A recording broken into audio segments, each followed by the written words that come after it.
प्रणाम।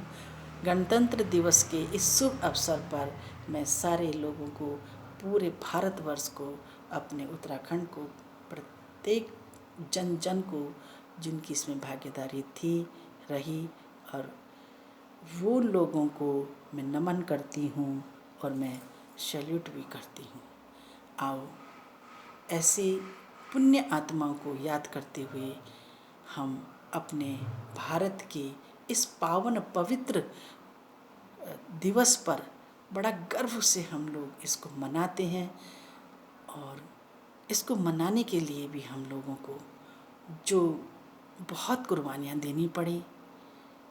अंग्रेज आए, भारत माता को जकड़ लिया जंजीरों में, और हम सब गुलामी की बेड़ियों में बंध गए।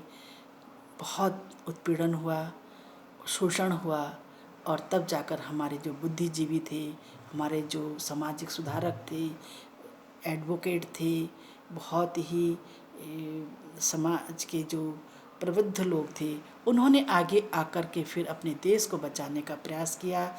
गांधी जी ने नेतृत्व में ये सारा आंदोलन चला, और स्वतंत्रता संग्राम की जो है परिभाषा इसमें जो सामने आई, लोगों ने कुर्बानियाँ दी, बलिदानियाँ दी, और उसके बाद जाकर के हमारे देश को एक किरण आई 26 दिसंबर 1930 में। और सारे संगठनों ने, सारे बुद्धिजीवियों ने मिल करके कांग्रेस को जन्म दिया। और कांग्रेस के बाद उन्होंने कहा कि सब इसमें इकट्ठा हो करके, और हम लोग जो हैं स्वराज्य दिवस के रूप में इसको मनाया गया। और जब हमने स्वराज्य दिवस के रूप में इसको मनाया तो हमारे अंदर गणतंत्र का जो बीज था वो उस दिन बो दिया गया, और हम लोगों ने अपने को भारत में स्वतंत्र समझने लगे। इसके साथ बहुत घटनाएँ आई, उन घटनाओं को झेलते हुए फिर हम लोगों ने जो है 1947 में देश का तिरंगा जो है अपने लाल किले पर फहराई दिया। 1958 में 1938 में फिर 1948 में फिर हम लोगों का एक सबसे पहले जो सभा बैठी थी कि संविधान सभा, तो उसमें जो संविधान में देखो तो भीमराव अंबेडकर जी ने जो था अपना एक लिटरेचर जो संविधान से संबंधित था उसको ले गए थे। सब लोगों को सामने जब प्रस्तुत किया गया उसमें कुछ खामियां निकली, तो उसके बाद सब फिर समितियां बनी गई। उसमें महिलाएं, युवा और आपके सारे वर्ग के लोग, सभी संगठन के लोग उसमें मौजूद थे, और उन समितियों को बैठा करके उसकी खामियां दूर की गई।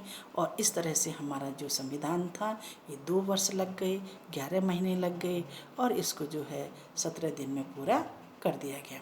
इसके बाद भी उसकी मतलब 26 दिसंबर 1948 में जो है फिर एक बैठक हुई, और उसमें जो है इस 39 में एक बैठक हुई 1949 में जो, तो उस बैठक में तय कर दिया गया कि ये संविधान अब हमारे ही संविधान बनेगा और लागू हो गया।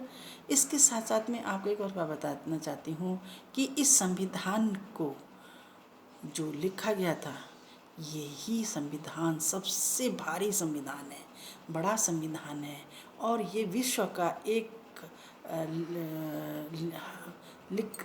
रिटन मतलब इसको इसकी लिखित संविधान के रूप में विकसित किया गया है। इसमें सारी जाति धर्म जितने भी संप्रदाय थे सारे लोगों के लिए यहाँ पर जो है सुरक्षाएं हैं। और उसके बाद में जो है इस एक अनोखा ही अद्भुत संविधान है, पूरे विश्व के लिए एक ये पैगाम भी है।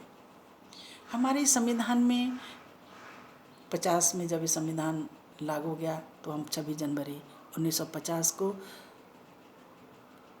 अपने जो तत्कालीन हमारे उस समय डॉक्टर राजेंद्र प्रसाद जी थे वो राष्ट्रपति बने, और उन्होंने जो है इस झंडे को फहराया। उनको 21 तोपों की सलामी दी गई, साथ में बैंड जो हमारे होते हैं उनको उनके द्वारा जो है राष्ट्रीय गीत गाया गया। और एक और भी मेरे दिमाग में आ रहा है कि उसके बाद जो है जहाँ शपथ ली थी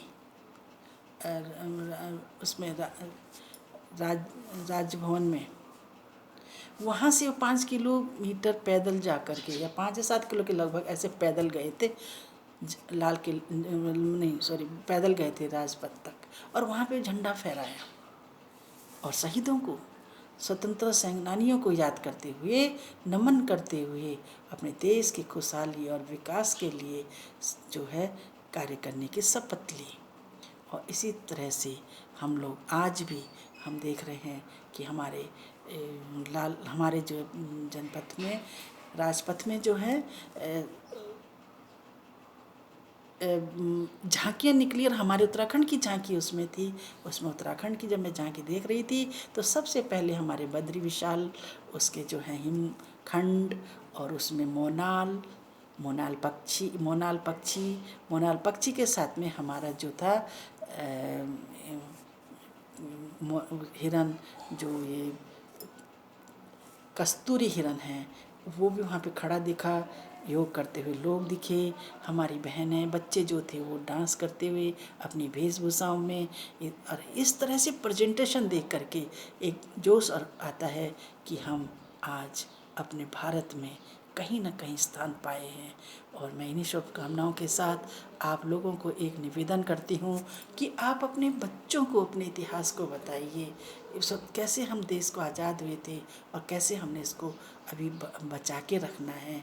आओ, मैं सभी भाई बहनों से, विद्यार्थियों से, युवाओं से, महिलाओं से, मातृशक्ति से यही कहना चाहते हैं, हम सबका कर्तव्य है कि हम इस गणतंत्र दिवस की रक्षा करते हुए आगे बढ़ें। और जिस प्रकार से यह 72 वर्ष हम मना रहे हैं, इसी तरह से हम आए दिन जितने भी वर्ष बढ़ें, हम कभी फिर दोबारा गुलाम ना बने, हम स्वतंत्र रूप से अपने भारत को सलाम करते रहेंगे।